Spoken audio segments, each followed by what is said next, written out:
Nancy Allen was born on November 25, 1943, and grew up in Fayetteville, Arkansas. Her parents were first-generation college graduates on both sides of her family. Education was important to her parents, and they would read to her when they could, but they were both very busy working. Her father worked as the editor of a paper and later in the Chamber of Commerce. Grammar came easily to Nancy as her parents were well-spoken. They enrolled her in the first grade at a training school at the University of Arkansas in Peabody. The training school was created to give aspiring teachers the opportunity to train by teaching. The school at the time practiced reading readiness, meaning students were only taught to read if they wanted to learn.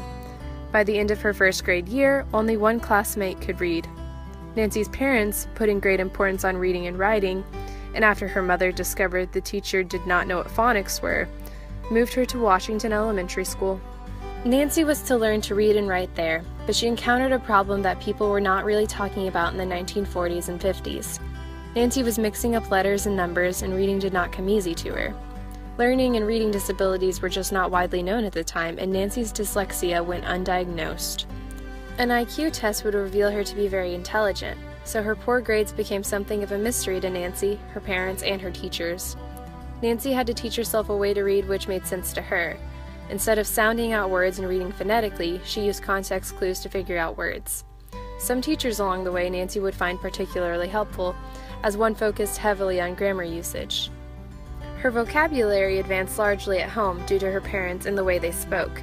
Nancy could speak very well, but she still found writing laborious. While Nancy was attending the 7th grade, integration of the schools had begun, and she started to become politically aware and minded.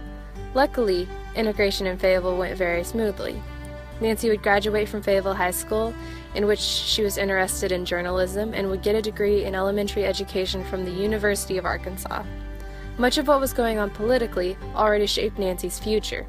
Events which occurred in Little Rock, with the Little Rock Nine, and in other parts of the country expanded Nancy's understanding of the political sphere and the injustices that can take place.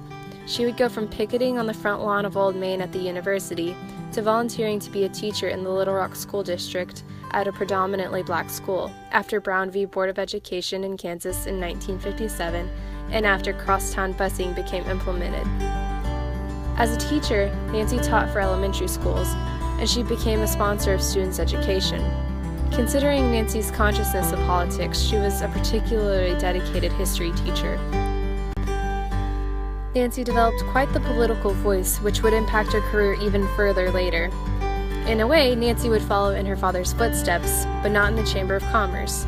She ended up on the Planning Commission and serving a term on the City Council of Fayetteville, as well as the Neighborhood Association. She used her developed political literacies to assist in establishing the Yvonne Richardson Center in Fayetteville. The Yvonne Richardson Center was created to give kids, teens, and young adults a resource of learning and a place to go where they knew they would be safe. The center is just one of the examples of a project which Nancy has used her communication skills to help combat social injustices and to help students and young adults. Nancy is currently working on the Washington Historical Society Board, in which she helps to maintain some of what keeps Washington County so beautiful.